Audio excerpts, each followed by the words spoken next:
Hey, this is Dan from the Rogers Company coming at you again with a graphics quick tip. Today we're going to talk about file resolution.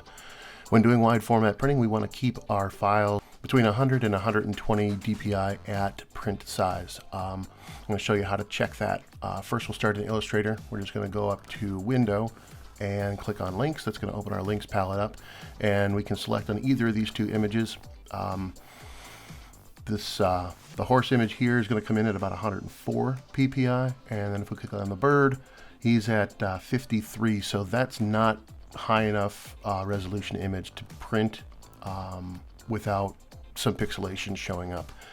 So we'll do the same thing in InDesign. We're going to click again on Window, open up our Links palette here, and then when we click on the image, we actually get a little bit more information out of InDesign than we do in Illustrator, but we're going to see the image's native resolution here was 72. The effective resolution based on the physical size of it in the document is 108, so this is between that 100 to 120 threshold that we're looking for.